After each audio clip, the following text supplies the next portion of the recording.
We wanted to bring up the Internet of Things and AI and where we're going. As you know, we've talked about this before. It scares the crap out of me. It should scare the crap out of every single human being on the planet. But you guys are the tradecraft experts in this field. So go ahead and take it and explain what the Internet of Things is, AI, how it affects us every day, and how we can stop it. All right. What I'd like to do, I'm gonna start with kind of a very, very simple explanation, and then I'm gonna let Gavin, who is really he's probably the smartest guy. His IQ is probably higher than mine and John combined. So I'm going to give a really kind of a dumbed down explanation of this, and I'm going to let Gavin take it to really bring it to the next level. But let's start off with having the conversation about you're surfing on the web. And let's say that you're looking at a new, geez, I got to get a new vehicle. So I want to get a Jeep Grand Cherokee. So I start Googling Jeep Grand Cherokee. And all of a sudden now on my smartphone, on my desktop, on my laptop, on my tablet, I start getting advertisements from Jeep. And it's like, well, it's kind of odd, it's, or I was talking about this, my fiance and I were talking about, hey, let's go to the Maldives for our honeymoon. And, next thing you know, I'm starting to get ads for the Maldives, and I'm getting solicitations from airlines that just happen to be flying to there's a special on business class tickets to the Maldives. Is this coincidence? And sometimes it's an attribution bias, but many times it's not. It's actually, there's a very good reason for that. And it's called push technology. And push technology is something that's been out for probably the better part of about 15, really 20 years now. Google was an early innovator in push technology, but what it is it says, okay, you're showing an interest in this, so we are now going to push customized ads to you. As a matter of fact, if you look at Google AdSense, it says that, we will push ads to you, or we will feed ads to you based upon your viewing history. So there are algorithms that are built within these programs that are designed to recognize what are you looking at, what are your interests, to feed you things that you're interested in. Whether that's politics, whether that's social issues, whether that's entertainment, whether that's, following, the Kardashians. Why anybody would want to do that, I don't know, but there are people out there that want to do that. So it's going to push content to you that interests you, because the more that you're interested in the content in that website or on that platform, the more likely you are to stay there. And of course, that's good for viewership for ads that happen to be featured there. But the marketers also said, well, hey, listen, if you can do this with content related to what your interests are, then we should also have a method of doing this with content that concerns what your purchasing styles would be, or what your future purchasing interests may be in. So that's where the push technology comes in. Well, the problem now is that information has become the single greatest commodity that we have.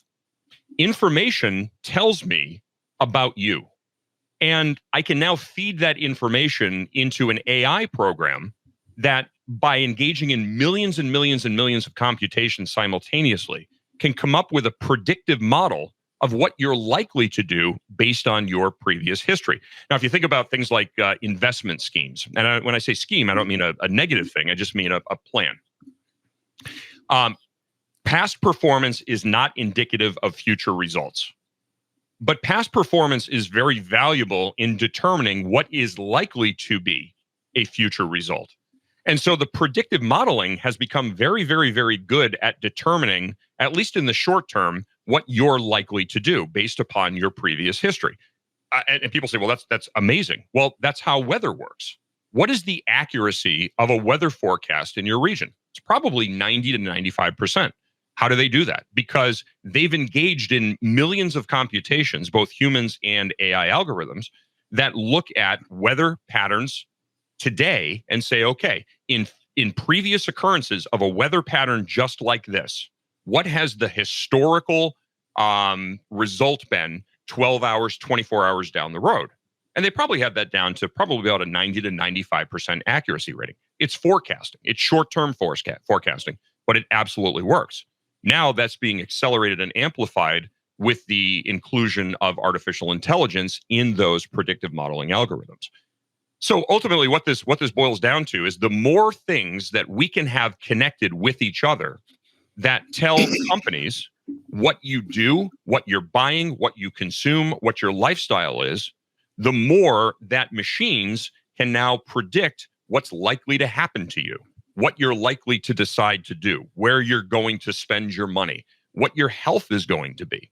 The Internet of Things is very convenient because it makes life easy, but it also has a darker side, and that is the nonstop, constant aggregation of data about you. And you, unfortunately, willingly give this to big tech. And oftentimes there are benevolent aspects to the information that they're gathering. But I think that the negative side and the dark side of this far outweighs the benevolent and positive aspects to other people having all this information about you. Well, you said that, and my brain immediately went to politics and government. So this predictive behavior, if you're a dirtbag and it looks like that, hey, you could commit this kind of crime in the next 6 months. Once the government has this and uses this, how do your rights come into play? Maybe that behavioral model is wrong and it's not 98% effective or correct. But what happens when the government gets this and starts spying you, waiting for you to commit that crime? And then what happens down the road when the government says, well, this is 98% accurate. We're not even going to wait. We're just going to come in and seize you or your property now before you commit this crime. And it's scary really, stuff. Yeah, and it sounds like you're describing the movie Minority Report, which is exactly what when people ask about the existential threat of artificial intelligence, I think people automatically go to the Terminator, where suddenly now we're in a bombs and bunkers and bullets war with robots and cyborgs and androids and. That's listen, maybe there will come a day, and Gavin can certainly speak to this, when it's anticipated that artificial intelligence would become self-aware, sentient. But the existential threat of AI right now is exactly what you're talking about. It's the ability to now engage in those predictive models. And I would ask you this, and this is an example that I've been using recently, and I'm gonna target one specific company, and that's BlackRock.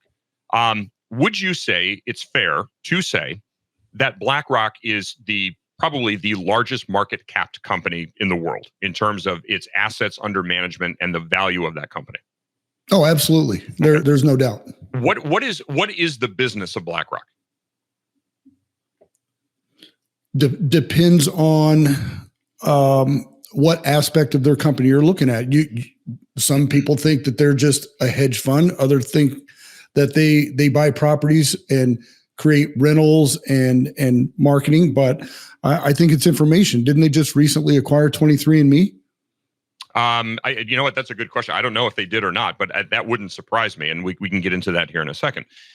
But BlackRock is, as you said, it's a hedge fund. It's a financial investment company, and whether it's real estate, buying real estate for the purposes of creating rentals, that's an investment. That's a real estate investment. And hedge funds, assets under management. How is it that BlackRock has gotten as big as they are?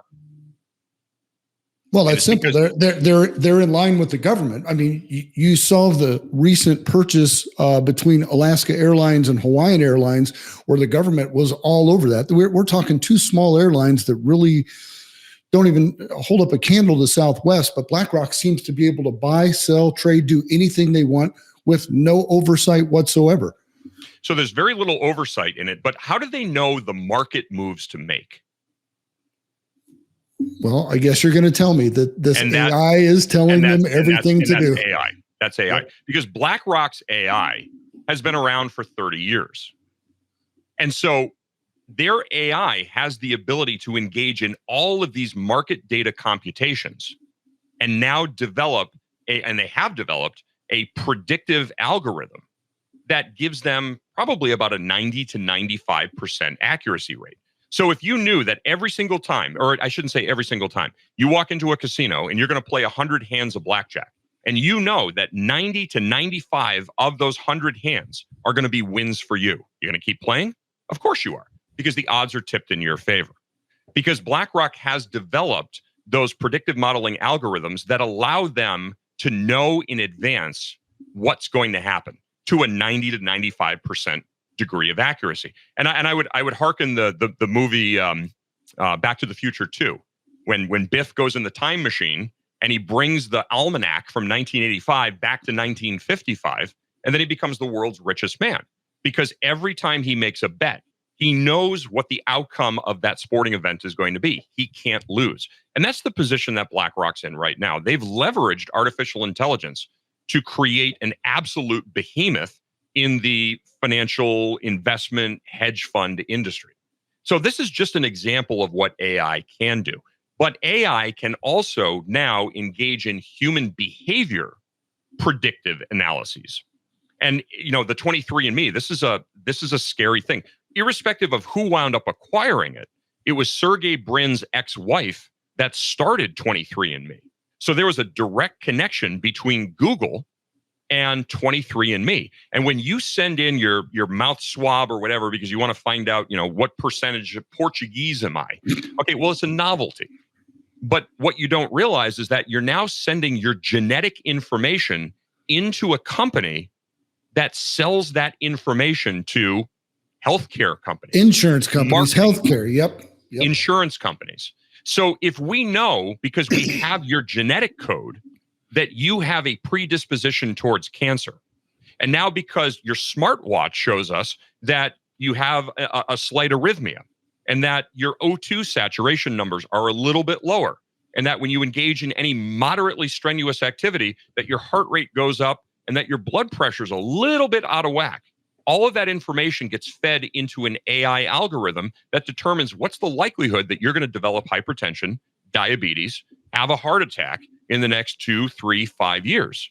Now, what negative things? And again, I'm going to go right to the negative because here's the thing. When government and big tech collude, it doesn't mean good things for the general public. It means control. It means higher costs. It means greater expenses. And it means greater governmental oversight into your life, which violates your privacy rights. Because again, I know if you're going to have a heart attack in 5 years, well, you know what? I'm not going to give you that life insurance policy. All right. I'm going to charge you more money. Why would I give you a hip replacement and spend $65,000 to make your life better when I know in 2 years you're going to be dead anyway? So now, remember those death panels that we started talking about? Under Obamacare, we're going to have death panels. Well, you know what? Canada's already doing this. Europe is already doing this. Germany is famous for that. And so now you're in a situation where, because we're willingly giving big tech information, and big tech has the ability to take that information and to develop very, very, very accurate predictions based upon the information that we're giving them and the totality of the information that we're giving them, they're able to make financial decisions about what we get and what we don't. And we haven't even started to talk about the ESG and social credit score, which I do absolutely believe is coming down the road, given the amount of information that the government and big tech has on individual citizens and what the ultimate end goal of that information is.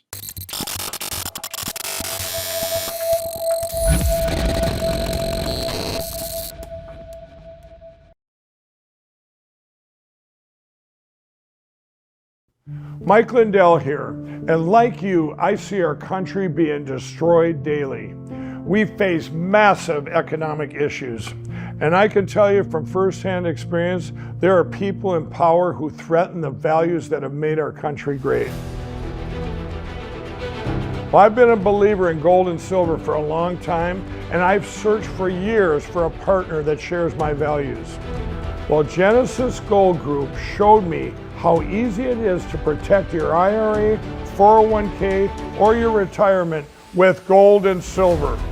Their faith-driven approach to service and stewardship is one that stands out from the rest.